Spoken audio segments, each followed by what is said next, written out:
All right, everybody. Test firings are done. Did a couple of bowls, dipped them in clear, a couple of other projects just to make sure that everything was gonna come out looking the way it's supposed to be. Have the right amount of glass on it, right amount of shine to it. And if you layer your glaze properly on this project, you should end up with a food safe bowl, especially if you spent time on the inside, making sure everything was nice and clean and pretty and so forth. So with this clear glaze, with an entirely clear glaze bowl, I'm gonna be showing you two different ways of doing this. One of the ways is gonna be a complete dip where we're using the tongs, and then the other method that we're gonna be using is a half dip where we're dipping half in, letting it dry, and then letting the other half dry as well. I'm gonna be using a plastic bowl just because I know the glaze will come off, but you have to imagine that, that this is the bowl that you're gonna be glazing, your final project, okay? Now, before anything has to happen, before anything can happen, we are going to make sure that we have gotten rid of all the dust that exists inside of our bowl. We don't have to rinse these per se, like you don't have to soak them in water. I am going to recommend highly that we take a spray bottle and we're gonna reintroduce some water. We're not gonna soak this thing. So it's gonna look like this on the inside and outside of our projects. The water will absorb it very quickly. The project will absorb the water very, very quickly. And we shouldn't have to deal with too many issues with cracking, too many issues with pinholing and stuff like that. Now, once the project has absorbed all the water, your actual project, it should not have any sheen to it. There should be no water droplets on the surface. One of our two options is gonna be a half dip. Okay, we're gonna dip it into the bucket about halfway. We're gonna hold it for 2 seconds maximum. We're gonna pull it out and then we're gonna let it drip. And then we're gonna place it on the table or counter and let it dry to the touch. Okay, so it's pretty straightforward. So check me out right here. Pull that back just so we can make sure you see. Always gonna make sure that we're stirring the heck out of this stuff before. If you have a thin layer of water on the surface, it's going to cause some problems. It's going to cause a resist and you won't get a good, clean, glassy surface. So make sure that it's thoroughly mixed.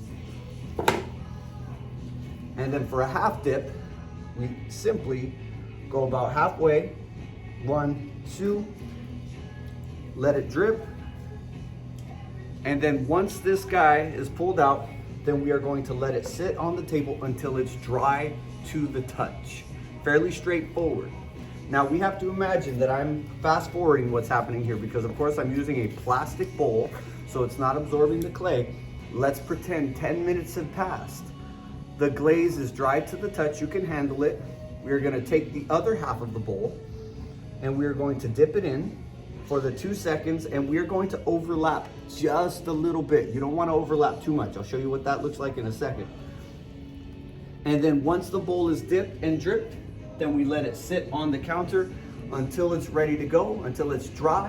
When it's dry, we will then take a sponge, a wet sponge, and do like we do.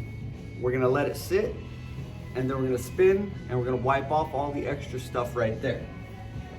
Now I mentioned inside of there that you want to overlap just a little bit. This is so we don't have a relative dry spot. And you can see on this one right here, she overlapped when she glazed it just a little bit, so you can see kind of a faint line on the inside. You can't even see it too much on the outside because we got the white slip that was shown. All right. Any questions about that one? Check in with me. I'll give you the goods. Option number 2 is an entire dip. And the only thing that makes this a little bit more difficult is the fact that we're using these tongs. And essentially what's gonna happen is we are going to take the tongs and we are going to grip onto our bowl, and then we are going to do the exact same process, except this is a once over. This is gonna get you a clean, clean, clean line all the way across. One uninhibited, one unbroken surface. And this is gonna look like so. We dip it in. Smaller bowls are gonna be great. Let it sit. Let it drip off.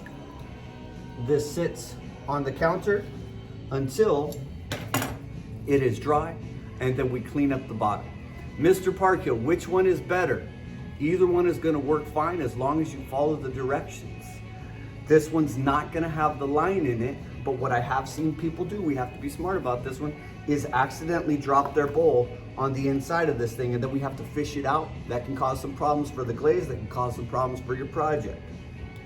I have also seen one time somebody broke a project using the tongs because they were gripping so tight. They were afraid to drop it and they ended up snapping it, but it was a very, very thin tile. So yeah, you do have to be careful, of course. And then once the thing is, like I said, dry, then we take the wet sponge. I'm just putting all the stuff back in here. We take the wet sponge, clean up the bottom. It goes outside on the rack for the stuff that is ready to be glazed. Again, any questions that you have, check in with me and I'll do my best to answer them for you. Alrighty.